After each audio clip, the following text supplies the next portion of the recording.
چیست استقلالیت؟ سربلندی و سرافرازی به جان، قدر خود بشناختن تا جاویدان. قصر بنیاد سعادتمندی است، نخل شیرین میوه پیوندی است.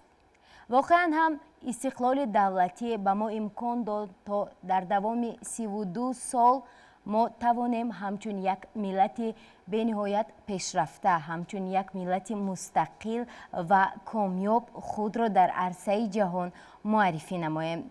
و بینندگان عزیز، محض استقلالیت است که ما امروز در اینجا جمع آمدیم. محض استقلالیت است که هر یک شما می توانید آزادانه و آرام و آسایشته ما را تماشا کنید. محض استقلالیت بود که در دوران استقلال دولتی مؤسسه دولتی تلویزیون کودکان و نورسان بهارستان پیدا شود، تأسیس یابد و محض این تلویزیون بود که ما توانستیم برنامه‌های گوناگون رنگ و گوناگون مضمون را تشکیل نماییم و کودکان صاحب استعداد را به آن جلب نماییم.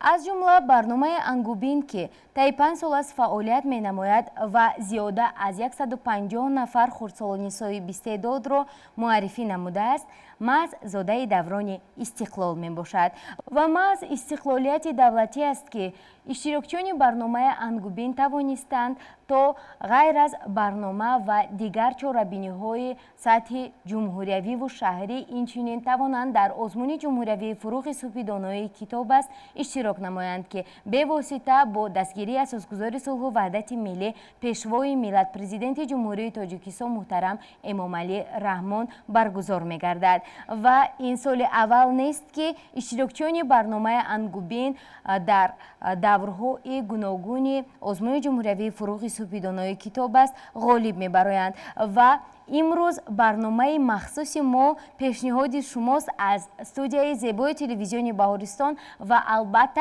با اشتراک خوانندگان و از جمله اشتراکچیان فعال برنامه انگوبین و غالبان آزمون جمهوریوی فروغ صوفی دانای کتاب است در سال 2023 و خاطررسان می‌شویم که دور شهری آزمون جمهوریوی فروغ صوفی دانای کتاب است در عرفه جشن استقلال دولتی یعنی 32 سالگی استقلالیت دولتی جمهوری تاجیکستان برگزار گردید و اینجا تنها غالبان این آزمون قرار دارند.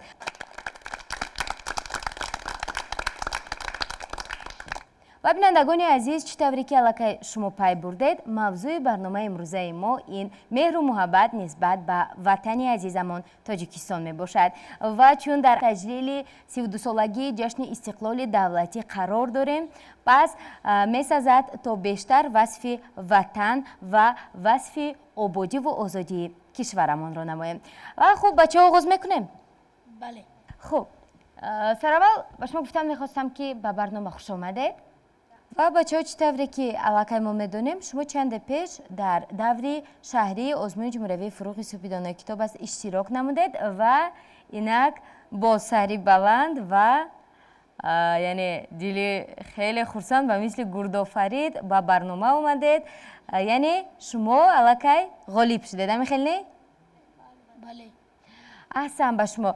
و چنانی که همه ما میدونیم آزمون جمهوریوی فروغ صوفی دانای کتاب است نیست همه ساله، البته با دستگیری به واسطه اساسگزار صلح و وحدت ملی پیشوای ملت پرزیدنت جمهوری تاجیکستان محترم امامعلی رحمان برگزار می‌گردد و خوب میخواستم صحبت امروزه رو از موضوع پیشوای ملت آغاز نماییم. خوب در وصف پیشوای ملت کی شعر میداند؟ چی گفتن میخواهید؟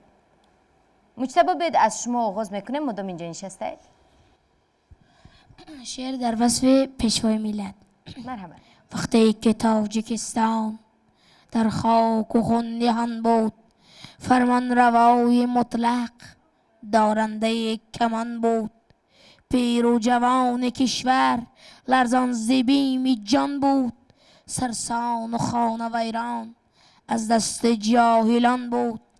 تو آمدی به میدان ای پیشوای ملت، کشتی بر روز سختی مشکل کشای ملت، ای قهرمان ملت زور و توان ملت، کردی در شب پیوند جانت به جان ملت. تشکری زیاد. بده قرصکی بلند میزنه. خوب باز کی بید گردآفرید به نهایت با یک تبسم با یک حسیات خاصه نگاه دارند. گردآفرید اینقدر خرسنده از کجاست؟ چون که در دور سیوم آزمون جمهوری فروغ سوپی دانایی کتاب است سزاوار جایگاه جای چندم گرفتید؟ دوم. مبارک باشد. تشکر زیاد. خوب گردآفرید اکنون در وصف پیشوای ملت چه گفتن میخواهید؟ چون ما موضوع و قسمت اول برنامه من را از همین آغاز کردیم.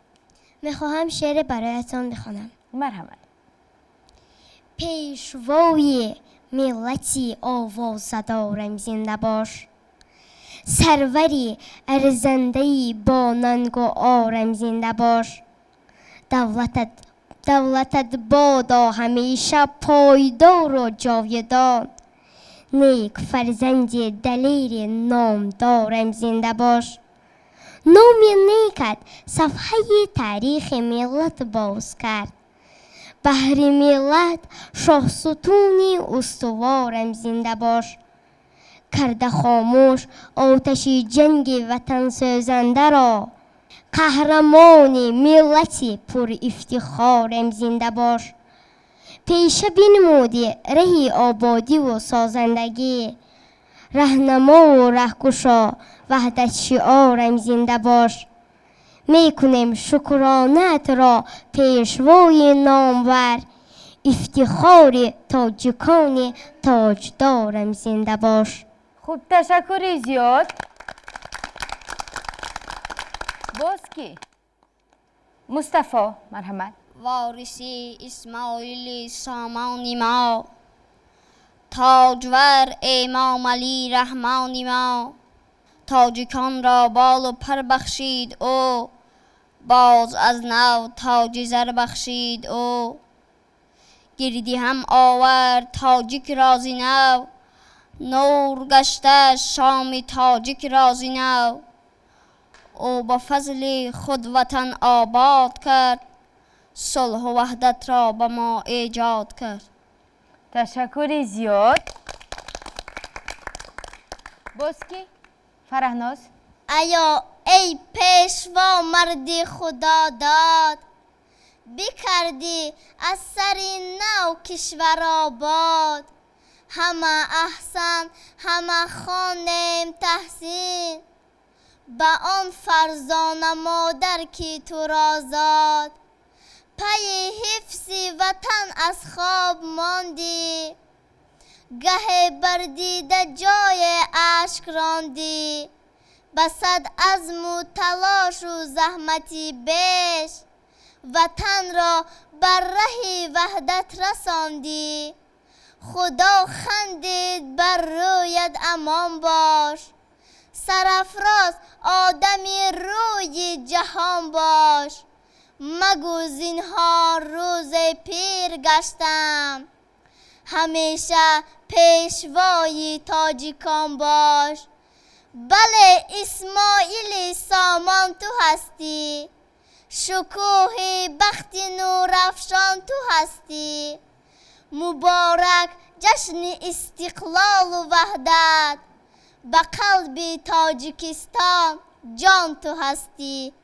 تشکر زیاد. آفرین فرهناز. باز کی؟ مرحمت. ای پیشوای میلاد، ای رهنمای میلاد، ای بابا جان مهربان امام علی رحمان. امام علی رحمان سرور تاجیکستان، 100 سال زنده باشه بالای ما کودکان. امام علی رحمان سرور تاجیکستان، صلح و صلاح آورده بر همه خرد و کالان. آفرین. مرحمت. ای هموطن با جان و تن، بر هر طرف بنما نگار. گل گل شده دنیای ما از مهنت پیشوای ما. کوشش و غیرت را ببین، مهر و محبت را ببین. صلح و عدالت را ببین از مهنت پیشوای ما. آفرین. خوب باز کی اینجا؟ شعر از مهمان بختی پیشوای ملت، با غیرت و با همت و دلسوز شمایید، احیاگری دولتی پیروز شمایید. در عرصه عالم همه دانند از این پس، اسماعیل سامانی امروز شمایید.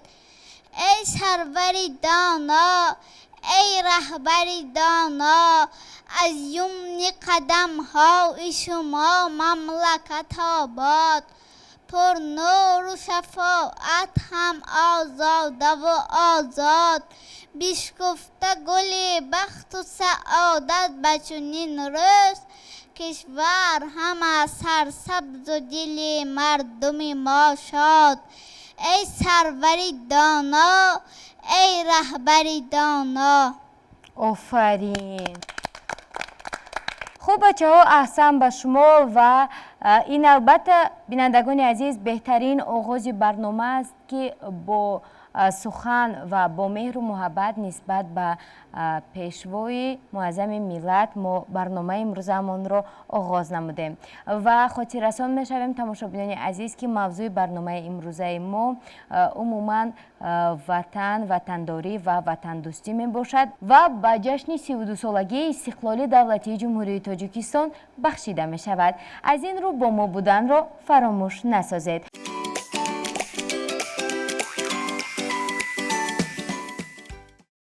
بینندگان عزیز، قید کردن به مورد است که ابراهیم رستم که یکی از اشتراکچیان فعال برنامه انگوبین و همزمان اشتراکچی اولین برنامه ما در همه آزمون و چاره‌بینی های کشور اشتراک فعالانه دارند و چون سال گذشته در آزمون جمهوری فروغ سپیدانای کتاب است غالب برآمدند و امسال کوشش نمودند تا در آزمون جمهوری تاجیکستان وطن عزیز من از روی نامیناسیون وکل اشتراک نمایند. خب ابراهیم، سراول میگفتید که اشتراکتان چگونه است؟ کی به شما توصیه داد که در این آزمون اشتراک نمایید؟ وقتی که من در با مکتبی مؤسسه دولتی مکتب اینترنتی میانه مخصوصا از جمهوری به نام میرات الله عطایف در آنجا قدم نهادم، مرا پدر و مادرم در آنجا با ژانر آوازخوانی در آنجا ماندند.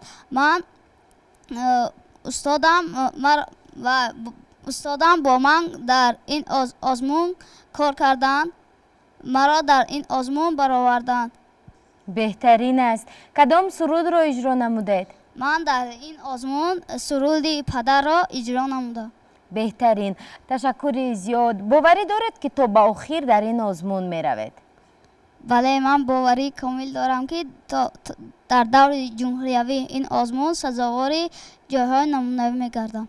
بهترین است و ما نیز امیدوار هستیم که این باوری شما تا به آخر انامین خیل ادامه می‌یابد و ثمره نیک می‌دهد.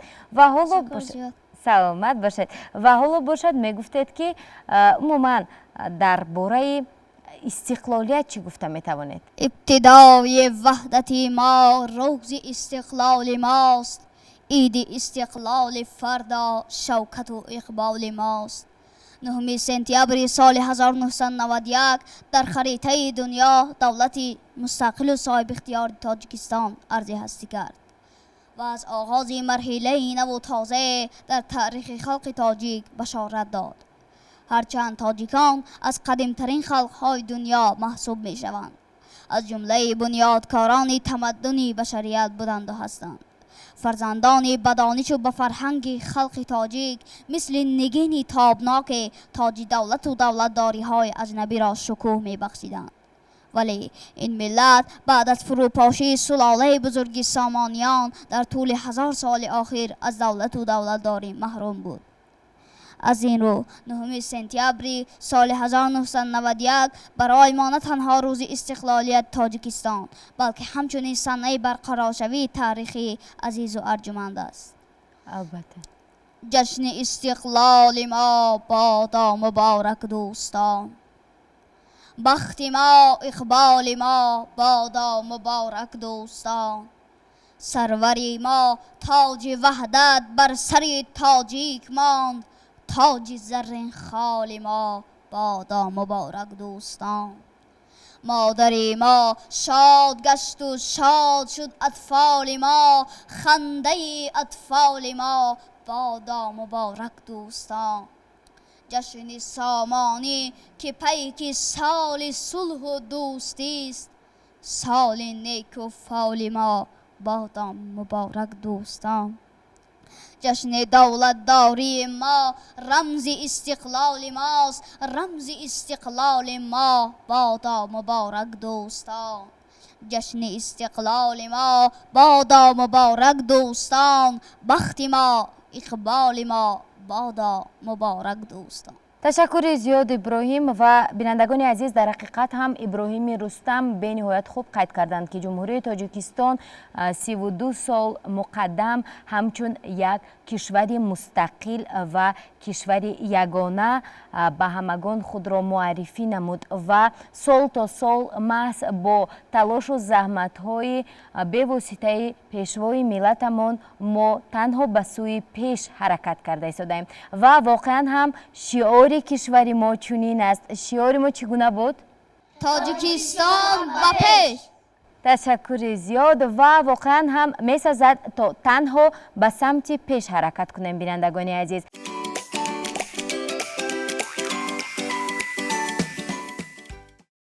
بینندگان عزیز، خودرسان میشویم که برنامه امروزه ما به جشن 32مین سالگرد استقلال دولتی جمهوری تاجیکستان بخشیده شده است و چون این شماره ادامه برنامه انگوبین است، از این رو ما از ابراهیم رستم اشتراکچی فعال برنامه من خواهش می نماییم تا در وصف وطن یگان سرودی دلنشینی رو برای ما پیشکش نمایند. از این رو بیاید یک جایه گوش میکنیم.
آفرین ابراهیم جان و به نهایت یک سرودی خوب بود.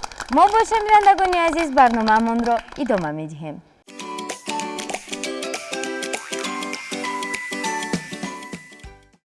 خب باز کی چی گفتنی ها دارد در وصف استقلال دولتی؟ خب بیاید مرحمت شما. شاهی قسمت نامه ارسال کرد، جای غم شادی به شرحی حال کرد، و بر روی مادری اقبال کرد، بخت ما را گرم استقبال کرد، در کفی ما نامه اقبال ماست، این نشانی فیض استقلال ماست. مشکلاتی دردی به درمان گذشت، آرمانی گشتنی ارمان گذشت، روزی وصل آمد شبی هجران گذشت، به سر و سامانی سامان گذشت، در کفی ما نامه اقبال ماست، این نشانی فیض استقلال ماست. دیدگانی دوربینی خود شدیم، صبح خورشید آفرینی خود شدیم، تاجدار و تخت نشینی خود شدیم، شاه ملکی نازنینی خود شدیم، در کفی ما نامه اقبال ماست، این نشانی فیض استقلال ماست. تشکری زیاد. خب میگفتید که شما نیز شما سال اول است که در آزمون فروغ صبح دانایی اشتراک میکنید؟ من سال دوم است که در آزمون جمهوریوی فروغ صبح دانایی کتاب است اشتراک می نمایم. از روی کدام نامیناسیون؟ از روی نامیناسیون کودکان نورسان و آثار شفاهی. شفاهی. به نهایت خوب. میگفتید که در دور نهیوی سزاوار جای چندم شدید؟ من در دور نهیوی آزمون سزاوار جای دوم شده بودم. به نهایت خوب. حالا چی در دور شهری؟ من در دور شهری سزاوار جای اول شده به دور جمهوریوی آزمون راه خط پیدا کردم. بیاید یک قرصک بلند برای مهراب میزنیم. خب عموما شماره زیادی خوانندگان خصوصا در نامیناسیون کودکان و نورسان و آثار شفاهی اشتراک میکنند. آیا اینقدر رقیبان خود رو یعنی مغلوب کردن برای شما آسان بود؟ من در آنجا حس نمی کردم که رفیق داشته باشم. یعنی رقیب داشته باشد؟ رقیب داشته باشم. خوب. کی شما رو همراهی میکرد در آزمون؟ مرا در آزمون مادرم با همراهی این معلمم همراهی میکردند. آفرین. بودن سوالهایی که جواب گردانده نمیتوانستید؟ نه. نه؟ کدام سوال از همه دشوارتر بود میتوانید گویید؟ عادتا هستند چنین سوال ها، چون ما سال گذشته بینندگان عزیز با اشتراکچیان آزمون خصوصا در عرفه جایزه سپاری دور شهری آزمون یک صحبت داشتیم اگر در خاطر داشته باشید و همین موضوع ها رو ما علاقه بحث کردیم در این باره و با خلاصه اومدیم که در وجود هر یک انسان عموما هست هیجان و هستن سوال هایی که ما نمیخوایم که همون سوال ها رو به ما دهند. خصوصا وقتی که من سال گذشته خود نیز در این آزمون اشتراک میکردم بودند این گونه سوال هایی که دشوارتر از جواب گرداندند. مثلا من هم در همین حالت بودم. از این رو میتوانید شرم نداشته با ما نقل کنید. من در آنجا یکم سوال دشوار را حس نکردم. یگان تو کم اگر دشوارش هم نبود. عموما بیاید حسیات خود رو گوید. وقتی گفتن کی گفت به شما که تو جای اول را گرفتی؟ کی فهمیدید؟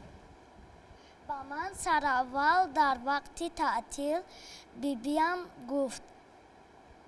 در وقت تعطیل علاقه انیق بودن؟ بله. آفرین. بهترین از شما خرسند شدید؟ بله. باور کردید که شما جای یکم را گرفتید؟ بله. آفرین. خوب باز کی میخواهد در این باره صحبت کند؟ بیاید مرحمت شما. من اشتراکچی آزمون جمهوریوی فروغ صبح دانایی کتاب است میباشم. این سال یکم است که من به آزمون جمهوریوی فروغ صبح دانایی کتاب است می آیم. من در دور ناحیوی اشتراک کرده سزاوار جای دوم گشتم از روی نمینتی کودکان نورسان و آثار شفاهی. در گروه خوانندگان صنفی از 1 تا 4 یا اینکه 5 11؟ از 1 تا 4. شما هم از 1 تا 4 مهراب؟ بله. خب میتونم گویم که شما علاقه یعنی رقیب یکدیگر هستید در دور جمهوریوی هم. همه خیل؟ بله. در دور شهری شما جای چندم رو گرفتید؟ من در دور شهری آزمون جای دوم رو اشغال کرده بودم. آفرین، بهترین است و آمادگی انا یک رقیبتون رو ما به شما نشان دادیم. باز کی است از نمیناسیون کودکانه؟ کی باز در روزون؟ گردآفرید شما خوانندگان صنف 1 تا 4 یا 5 11؟ 1 تا یک 4. رقیب از همه با قوت شما گردآفرید خواهد بود. آسیا، خب چی گفتنید؟ چگونه بود اشتراک در آزمون؟ چون سال اول از اینجا اشتراک چونی ما هنوز از سال اولی که همین آزمون تأسیس یافت تشکیل شد اشتراکچیانی برنامه انگوبین اشتراک میکنن در آنجا 3-4 سال کمی کم 2 سال شد اشتراک میکنن. شما باشید سال اول است چگونه بود؟ نترسیدید؟ هیجان نبود؟ باور داشتید که میگذرید؟ من کمک هیجان داشتم اما باور میکردم که من میگذرم. خب میگفتید که بودن سوالهای دشوار؟ من تنها اساطی ملوغ‌زاده نخونده بودم. چی سوال دادن به شما اساطی ملوغ‌زاده؟ با من سوال داده بودن که اساطی ملوغ‌زاده آیا خونده یا نه. من گفتم که نه. همین در رو نگفتید یا اینکه گفتید خونده بودم فراموش شده است تکرار نکردم؟ آخر گفتید؟ نه. نگفتید؟ نه. خب اکنون خوندید؟ حالا مادرم کتابش رو خرید بعد میخونم. بهترین است. اعضای کتابخانه ملی هستید؟ بله. آفرین. خب در وصف استقلال چی گفتنید؟ من در وصف استقلال شعر میدونم و برای استقلالیت پیشوای ملت سخن ایجاد کردم. مرحمت. خجسته باشد اقبال تاجیک با پروازی نوین شهبال تاجیک گر استقلالش استقبال باد دارد همایون باد استقلال تاجیک. تشکری زیاد. باز ادامه دهید. شکرانه از آبادی و آزادی وطن عزیز، شکرانه از پیشوای ملت، شکرانه از صلح و ثبات، شکرانه از استقلالیت. شکرانه میکنیم که ما در دوران استقلالیت زندگی میکنیم و آزادانه به مکتب میرویم و تحصیل میکنیم و در آزمون ها شرکت میوردیم. در جمهوری ما آزمون های جمهوریوی فروغ صبح دانایی کتاب است. تا چند سال است که برگزار می‌گردد. با دستگیری پرزیدنت هم البته برگزار می‌گردد. باز آزمون‌هایی هستند که با نام این فروغ معرفت و تاجیکستان وطن عزیزی من. البته. تشکر زیاد. یک قرصک برای آسیا میزنید. خب بیاید با این طرف کمی هم صحبت شویم. کی چی گفتنی دارد؟ شاید خودی شما؟ مرحمت شما. من نصرالله مصطفی در آزمون جمهوریوی فروغ صبح دانایی کتاب است سال یکم است که شرکت می‌ورزم. من در ناحیوی جای دوم را سزاوار شدم و در دور شهری جای دوم را اشغال شدم. آفرین. مبارک باشد. بیاید یک قرصک میزنه. خب مصطفی کی به شما توصیه داد که در این آزمون اشتراک کنید؟ اول دیدم که مجتبی این خیل در این آزمون فروغ صبح دانایی کتاب است شرکت ورزیدن. بعد من هم شوق و هوس کرد و خواندم. همین مجتبی؟ بله. مجتبی دیدید؟ نمونه برد. آفرین. خب بیاید یک قرصک برای مجتبی میزنه. بعد چی شد؟ بعد اشتراک کردم و تا دور شهری راحت یافتم و در دور جمهوریوی اشتراک می‌ورزم.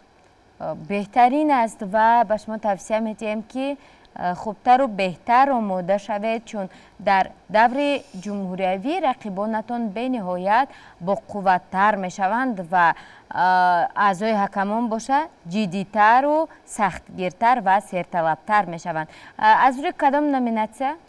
نامیناسیون کلاسیکی تاجیک. خوانندگانی صنف 1 تا 4.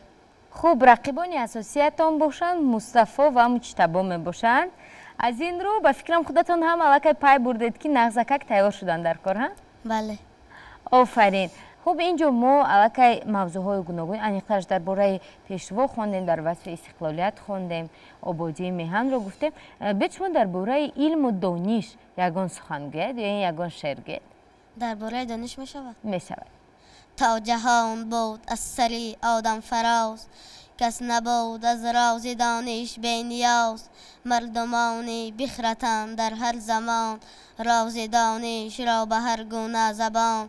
گرد کردند و گرامی داشتند، تا به سنگ اندر همه بینگاشتند. دانش اندر دل چراغی روشن است، و از همه برد بر تن تو جوشن است. تشکر زیادی. قرصک برای مصطفی میزنیم. خب باز کی چی گفتنی دارد؟ مصطفی دیگر مرحمت. در این دور آزمون جای چندم را گرفتید؟ در دور شهری جای سزاوار جای دوم. آفرین، این بهترین نشان داده است. و اکنون نقشه ها چگونه‌اند؟ با فکرم که اونقدر تیاری جدی‌تر دیدن با فکرم برای شما لازم نمی آید، چون الکی خزینه مصطفی به نهایت غنی است. نمیخونه مصطفی تا چند سال است که چندم سال است اشتراک میکند؟ سیوم سال است. در این 3 سال شما خیلی تیاری خوب دیده اید ها؟ بله. این سال ما باور داریم که مصطفی غالب دور جمهوری می شود. نمیخونه؟ بله. آفرین. چی گفتن میخواهید در وصف استقلالیت، در وصف پیشوا؟ من در وصف استقلالیت یک شعر میخوام. مرحمت. میرسد از نبض ما پیغام استقلال، ما همه هم ملت و هم نام استقلال. مطلع بخت است صبح و شام استقلال، هم دلی و وحدت است این عام استقلال. ای جوان سبز در سبز، ما به سین جاویدانت میرسانیم، زرنیسها رو گلفشانت میرسانیم. تاجیکستان از کمال تو جوانی یافت، آفتابی شعله‌باری زندگانی یافت. اعتبار و شوکت و شان جهانی یافت، قطعه در قطعه برادرهای جانی یافت. ای جوان سبزی در سبز، ما به سین جاویدانت میرسانیم، زرنیسها را گلفشانت میرسانیم. تشکر زیاد. واقعا هم این گفته های مصطفی بینندگان عزیز به اساس نیستند، زیرا محض چنین کودکان و نورسان و جوانانی صاحب استعداد و تندرست و دانشمند و باسواد می توانند تا کشور را به سمت پیش حرکت کنند و با قله های بلند یک جایه برایند. همیخنه؟ بله. تشکر. باز کی؟ خوبید مجتبی خیلی بود خاموش می نشستن. مجتبی شما جای چندم گرفتید؟ من در دور شهری آزمون جمهوری فروغ صبح دانای کتاب است سوار جای اول گشتم. مبارک باشد. چی کار کردن در کار؟ خوب، مراتبه اول نیست که شما سزاوار جایهای یکم دوم می شود. عموما به چی خرج می شود مکافات گرفته اتان؟ من در خانه همون در یک اتاق کتاب و دفترهایی که از آن من میخونم گرد آوردم و همه آن مبلغ‌هایی که از آزمون میگیرم با کتاب و کتابخانه مشغول میشم. فکرم باز کم اککش رو ها با دیگر کارها. همین خیر؟ بله. البته به فکرم امیدوارم با راهنمایی پدر غلامرای پدرم. البته تشکر زیاد. خب عموما تاثیرات چگونه است پس از این قدر سالهای طولانی؟ چندم سال است اشتراک میکنه؟ من در آزمون فروغ سپیدانه کتاب است سال 4 است اشتراک می‌نمایم. سال 4 است، یعنی برابر با همون پیدا شدنی آزمون شما الکی قریب. اشتراکچی آن هستید و می گفتید که خب چگونه است شما همه ساله یعنی تا دور جمهوریوی می آید غالب می شوید. عموما یگان حسیات شما دارید پس از این قدر غالب برآمدن؟ مثلا نفری که بار اول غالب می براید یک حسیاتی خاصه دارد، خرسند می شود، هیجان دارد. شما چی این یک عادت معمولی نشده است برای شما؟ نه، هر آدمی که جای گیرد هر کرد هر نوبت در وقت جایزه سپاری خرسند می شود، زیرا آنقدر کوشش های او برباد نمی رود. من امیدوار هستم که شما انمون هر سال پس از دور جمهوریوی، یعنی چون تصمیم میگیرید که سالی من بعدا نیز اشتراک میکنم، شما عموما باز یگان تیاری نو میبینید یا اینکه اوکی بس است خزینه‌تان؟ نه، خزینه انسان هر قدر که خونی بس است، بس نیست. یعنی بسنده نیست. عموما دانش یک راهی به آخر به پایان است، همین؟ بله. خب چی گفتنید خود شما؟ با چی دستاویزها آمدید؟ شاید در وصف استقلال یگان سخن میگید.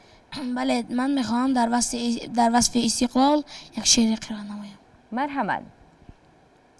به استقلال میهن سجده آرم، نمازم را به درگاهش گذارم، بخوانم آیت شکرانه اش بیش، که هستن هدیه پروردگارم، ببوسم پرچم سبز وطن را، خزان دل رود آید بهارم، شبانگه باده ماهش بنوشم، صباحش باد داروی خمارم، اگرچه بر گبارم بارها ریخت، همانا تک درخت استوارم، ز شعر ناب الهام خداوند، معانی نکو را انتظارم، شهادت نامه من شاهنامه است، وطن آغاز سبز روزگارم، خراسان سخن را شاعر باد، چو فردوسی بگوید ز افتخارم، که آره آریاییم به عالم، و باشد زرد و هشت و جم تبارم. تشکر زیاد. خب باز که بچه ها مرحمت گردآفرید چی گفتن میخواید؟ ای هموطنی من، امروز همه تاجیک صاحب وطنیم، پرورده مردمون صاحب سخنیم، صد پاره شده چو قطره آب، ولی بهر وطنی خویش به هم جان و تنیم. ای هموطنی من بیا هم سخنی من، ای هموطنی من بیا جان و تنی من، شکرانه کنیم که تاجیکستان داریم، 7 اختری پر جلوی تابان داریم، از وادی وخش تا زرافشان و حصار، کولاب و خوجند رشت و بدخشان داریم. ای هموطنی من توی صاحب سخنی من، ای هموطنی من بیا جان و تنی من، برخیز به بنیاد وطن خواهی رسیدیم، شکرانه وحدت رهی آبادی دویدیم، با راهبری مرد خردمند و توانا، از نعمت پاینده آزادی چشیدیم. ای هموطنی من توی صاحب وطنی من، ای هموطنی من بیا جان و تنی من. آفرین. تشکر زیاد. باز یگان گفتنی دیگر دارید؟ خب باز ابراهیم مرحمت.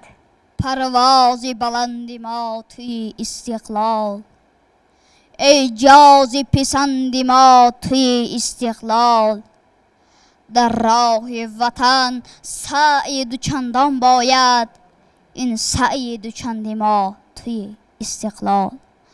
حاضرین گرامی و تماشابینان تلویزیون بهارستان، 32 سال قبل تاجیکستان عزیزمان در این روز استقلالیت را به دست آورد. با تشبوس اساسگزار صلح و وحدت ملی، پیشوای ملت، پرزیدنت کشور محترم امام علی رحمان، ما با بسیار دستاوردهای نظررس نائل گردیدیم. از این فرصت استفاده برده اولا جناب عالی را به این روز سعید تبریک و تهنیت گفته، در سیمای جناب عالی تمام مردم شرفمند تاجیکستان را تبریک و تهنیت گفته، به آنها پیش از همه تن صحت، فیض و برکت، دل بیغم را تمنا دارم. با تاجیکستان بهشت آسایمان صلح و ثبات، شکوفایی، یکدلی و یگانگی، وحدت و امانی را خواهانم. تشکر زیاد. دیار باستانی شد جوان از فیض استقلال، در آغوش جهان شد 100 جهان از فیض استقلال. بدخشانش سراسر لعل گشت از تابش مهرش، زرافشانش زینو شد زرفشان از فیض استقلال. زبان رودکی از منبری دنیا سخن پرداخت، حدیثش را شنید اهل زمان از فیض استقلال. سری خلقش بلندی یافت مثل قله کوهش، به عالم پرچمش شد پرفشان از فیض استقلال. رود همراه فرزندان نیک از سو به سوی دهر، شده همدرد و همراز جهان از فیض استقلال. غروب نیست بر صبح ثمرها و ظفرهایش، بود باغ امیدش بی خزان از فیض استقلال. دیار کوچک ما را جوانی می سزد زیرا، در آغوش جهان شد 100 جهان از فیض استقلال. آفرین. خب دیگران نظر علی مرحمت.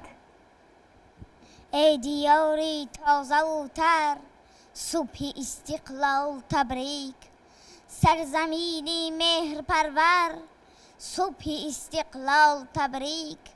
رنج و اندویت خفا ماند، دشمنی تو در بلا ماند، نیک خواهی تو مظفر، صبح استقلال تبریک. چشمه های پرصفایت شوله آرام شدستند، کوههایت کون گوهر، صبح استقلال تبریک. تاجیکستانی عزیزم ای بهشتی روی عالم، بار دیگر صبح استقلال تبریک. تشکر زیاد.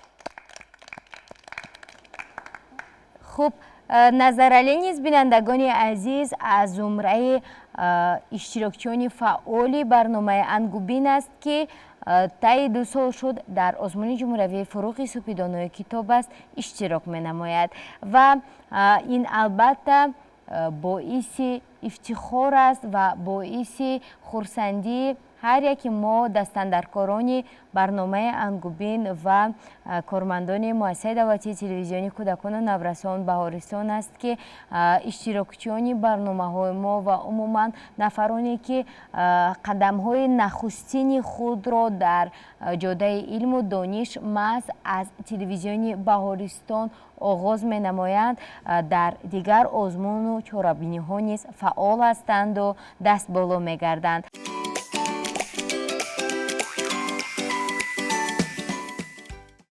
چیست استقلالیت؟ مهر مهتاب است از صندوق شب، نامه مهر است از اصل نسب، آیت شکرانه پندارش به لب، وحدت ما را همین باشد سبب.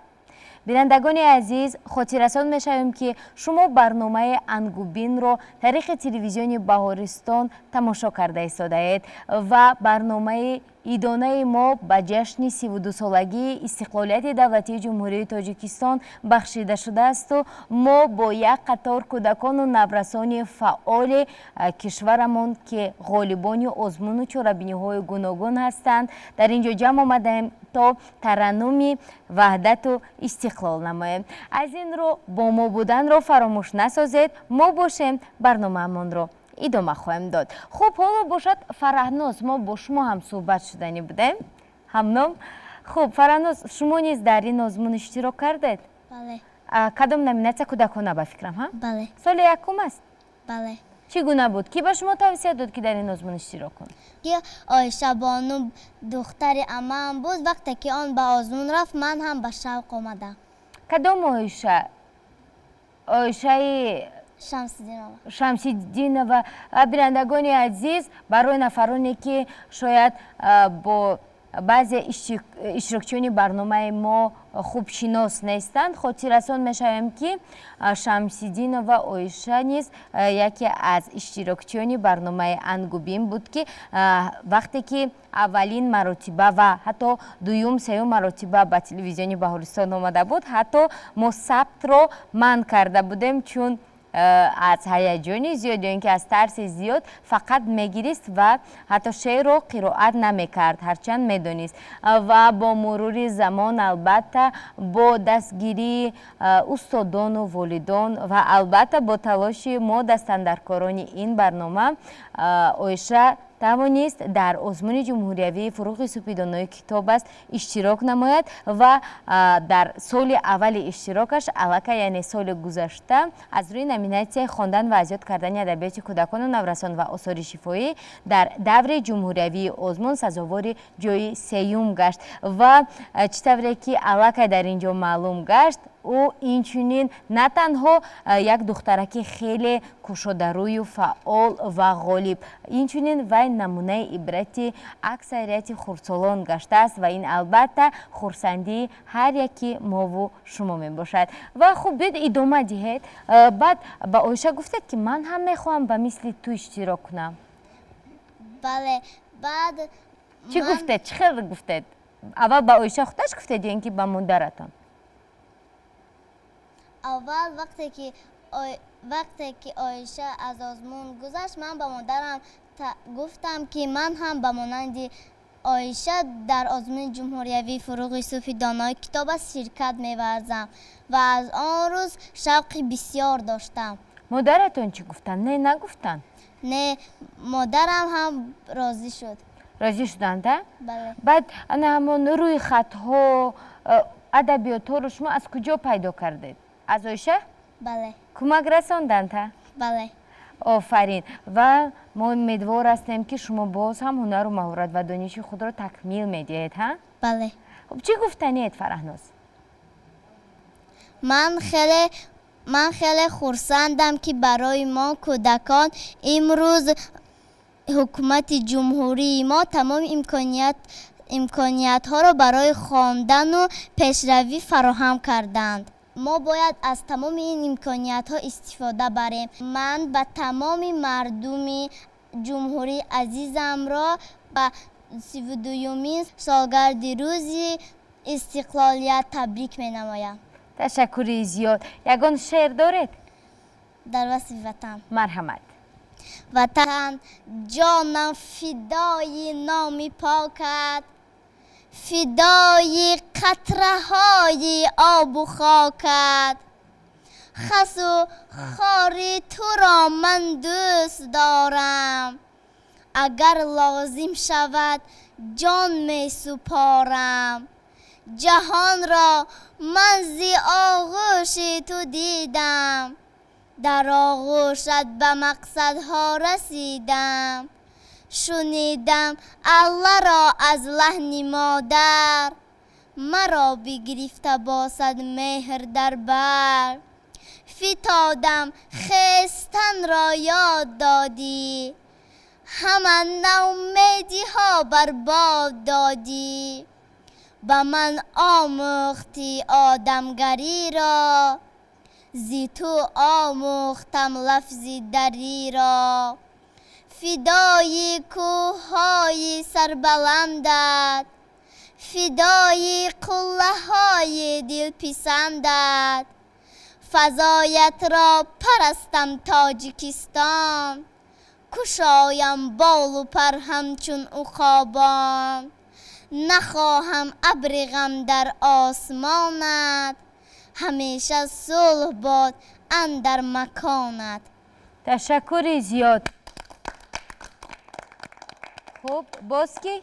من حالا باشد میخواهم در وصف تاجیکستان از بازار صابر یک شعر قرائت نمایم. مرحمت. تاجیکستان تاجیکستان، هر کجای رفتم از آغوش تو، دامنم را من تکیدم ره به ره در هر قدم، پای خود را ره به ره تا سرحدت بر زمین افشانده رفتم. از پیت تا کم نگردد ذره خاکی کمت، هر کجای آب دیدم قطره خوردم اگر، من گرفتم قطره در چشم تا کنم آبی تو را یک قطره بسیار. پا به هر خاک نهادم در قطاری رهگذرها، گردی خاک را گرفتم در سری مژگان، از برایت همچو سوغات تا کنم خاکی تو را یک ذره بسیار. هر کجای سنگ دیدم دست بردم بر سرش، چون بر سری فرزندی خویش گفتم او را از بدخشان کنده اند. طفل شیرخواری مرا از بندی پستان کنده اند. هر کجا بودم مسافر راه ها را چون غزل ها، خط به خط کردم من از یاد راه ها را چون غزل ها. به غلط کردم من از یاد تا که روزی بازگشتم، به غلط آیم به سویت. هر کجا بودم نبودم من همان فرزندی دهقانی تویم، با خیالی زیبی کوهساری تو من غم میخورم، از برای سبزه و خاری تو من غم میخورم. از گلویم نگذرد نانی تو به غمهای تو، به غمی تو من نخوردم آب از دریای تو. ساعتی تنهایی سوی کوهسارت میروم، تا سرم را بر سری سنگی تو مانم یک نفس، تا شود رودی روانت هم زبانم یک نفس. گریه های آبشارانت مرا گریان کند، ابری باراند مرا با خود برد باران کند، تا که در تنهاییم تنها نمانم یک نفس. تاجیکستان تاجیکستان، میکنم شکری کم و بسیاری تو، میکنم شکرانه از آزرم و از آزاری تو. از تو من ثروت نمیخواهم، وطن هستی بس است، با خس و خارت برابر زندگی کردم بس است. تشکر زیاد. آفرین بر شما فرهناز و واقعا هم بینندگان عزیز، هر یک سخن، هر یک کلمه، هر یک متنی که ما از یاد میکنیم البته به آن معنی خاصه، محبت خاصه و مهری به اندازه را کلمه وطن و نام وطن میبخشد و فکر میکنم اینجا همه اشتراکچیان برنامه ما آماده هستند تا در وصف وطن سخن گویند. همین خیلی نه؟ خب بیت شعر میخونه میشود؟ کی میدونند باز در وصف وطن؟ مرحمت شما. وطن وطن سرشت من، بقا و سرنوشت من، زمینی زرد و هشت من، بهشت من بهشت من، محبت تو رنگ رنگ، شکفته روی سنگ تو، 100,000 آرزو، 100,000 رنگ تو، دیار شهر یاسمن، نوای تو نویدی من، چشم اولی خدا رسیده ای به من وطن. وطن وطن سرشت من، بقا و سرنوشت من، زمین زرد و هشت من، بهشت من بهشت من، سرم فدای نام تو که هستی سرنوشت من. آفرین. بینندگان عزیز، در قطار دیگر اشتراکچیان برنامه ما خطیچه همچون مهمان آمدند و گفتن به مورد است که خطیچه نیز بین دختره که فعال است و کوشش میکند تا در همه آزمون و چاره‌بینی های کشور فعالانه اشتراک نماید و در نیت است که خطیچه نیز از سال من بعد در آزمون جمهوری فروغ سپیدانه کتاب اشتراک کند. همین احسن. خوب ادامه میدیم. دست ها فقط نمیخواد بالا. من خود را در مکتب در صنف خانه تصور میکنم. بید آسیه از شما. به هر حال مهمانان برنامه رو ما باید حرمت کنیم. ها نظر علی؟ خوب. شعر از نظر یزدان تاجیکستان. زخمی چشم افتید بر رخسار تو، در هوایی صاف و در جوی بار تو، آبی سرخ و زرد آمد در هوا، آبی سرخ و زرد اندر جوی ها. تاجیکستان تاجیکستان تاجیکستان جان و جانان، تاجیکستان بهتر از جان، بهتر از جانی و جانان، تاجیکستان زنده‌ام با بوی تو، کور بادا چشم بد بر سوی تو، دور بادا آبی زرد و رنگی زرد، جاویدان از روی تو از روی تو، پرده های نغمه هایم را بکن، از برای به کفن هایم کفن، ای غریبانی وطن آوردم، پاره را از وطن در هر سخن، ای خدا پیوند کن بشکسته را، جمع کن جمع پریشان گشته را، جمع خوردی تاجیکستانی مرا، از پریشانی نگه دار ای خدا. آفرین. مهراب شما هم چیزی گفتن میخواستید ها؟ شعر میدونید در وصف وطن؟ مرحمت.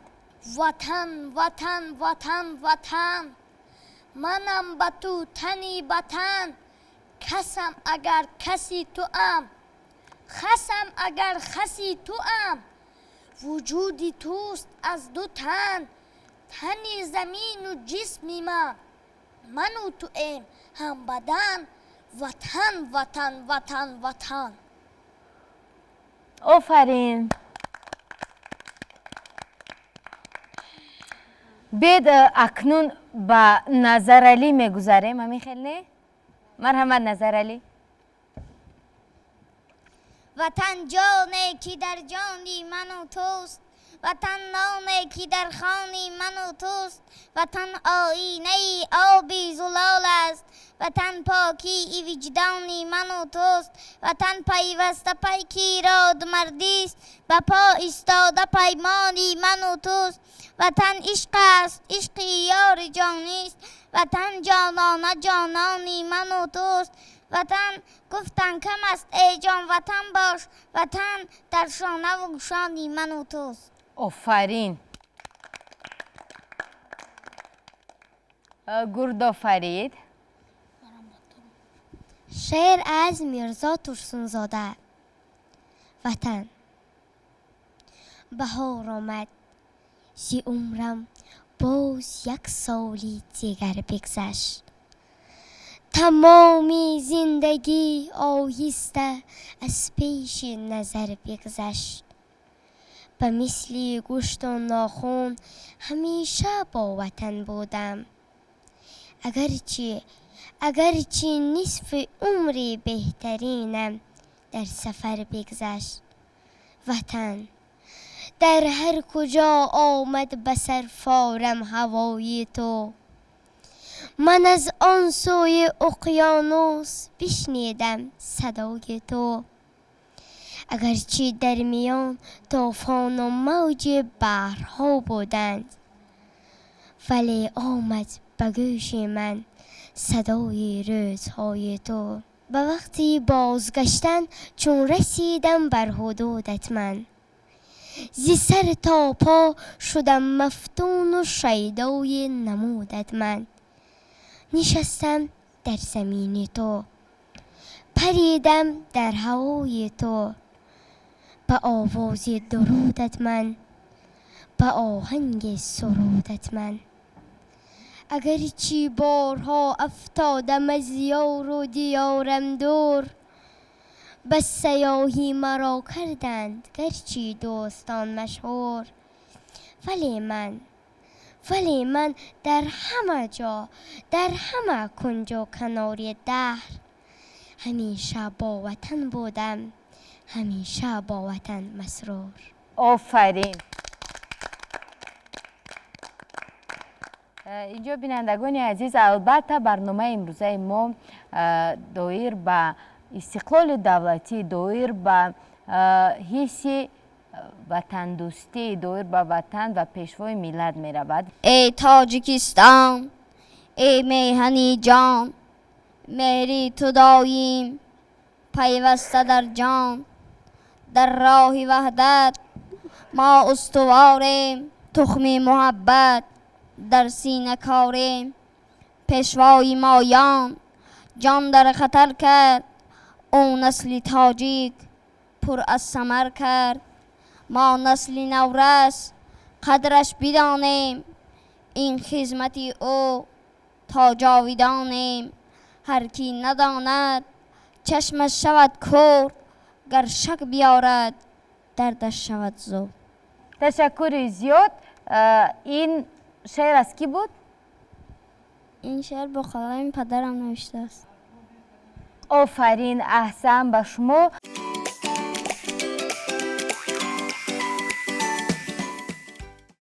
بینندگان عزیز، برنامه ما ادامه دارد و یادآور می‌شویم که در اینجا جمع آمدن و قرار داشتن ما و آزادانه صحبت کردن ما محض با توسط و عموما طریق به دست آمدن استقلالیت دولتی جمهوری تاجیکستان می باشد که این همه با زحمت و تلاش پیشوای معظم ملتمان به دست آمده است و برنامه ما نیز محض به این موضوع بخشیده می شود و عین زمان ما سخن را به مجتبی می دهیم. مجتبی، مرحمت، شما چی گفتن می خواهید؟ عموما به همسالان خود، به نفرانی که در اینجا قرار دارند چی گفتنی هستید؟ چون اینجا ما علاقه یعنی با ما معلوم گشت که شما نمونه عبرتی خردسالان دیگر هستید، همسالان خود هستید. من چی توصیه ها داره؟ چی گفتن میخواهید؟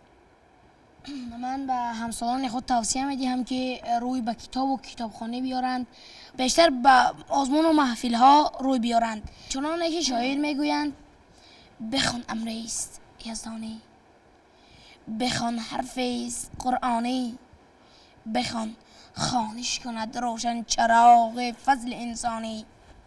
بخوان تا آسمان بارد و فرقد نم رحمت، بخوان تا باغ دل یابد تراوت های عرفانی. بخوان تا هم نشین گردی به عطار و به مولانا، بخوان تا آشنا گردی به فردوسی حقانی. تشکر زیاد. واقعا هم هر قدر که کتاب نخونیم، هر قدر که علم نآموزیم کم است و عموما راه است، راه دانش به آخر و روز تا روز روشن‌تر، روز تا روز جالبتر و یعنی شوق‌آورتر می‌گردد و نفر دانشمند راهگشای همه منزل‌ها و عموما چراغ است در همه دور و زمان که روشنگری شب تاری دیگران خواهد شد. و بینندگان عزیز، تماشابینان گرامی و خصوصا خردسالانی که ما را تماشا کرده ایستادند، به همه شما نیز توصیه می‌دهیم که به مثل مجتبی، به مثل ابراهیم، مصطفی، گرداف و عموما همه نفرانی که در برنامه ما شرکت می‌ورزند و در اینجا قرار دارند، شما نیز به کتاب و کتابخوانی رو آورید تا اینکه بیشتر و بهتر زمانه و زندگی خود را به سمت پیش برید و واقعا هم نفر دانشمند در همه دور و زمان مقام و منزلت خاصه دارد و اینجا باشد برای باز هم فراغت بخشیدن به برنامه. ما میخوایم تا از ابراهیم رستم که خیلی اشتراکچی فعال همه آزمون چهاربینی های شهر است خواهش نمایم تا در وصف وطن یگان سرود خوانند. مرحمت ابراهیم.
به نقش وطن پیرهن از خویشتنم نیست، بر سر ننهم آنچه کلاه وطنم نیست.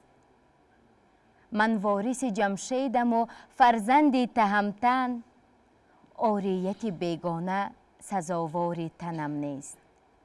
گر با همگان یاور و نزدیک بمانم، در روی جهان آری و تاجیک بمانم.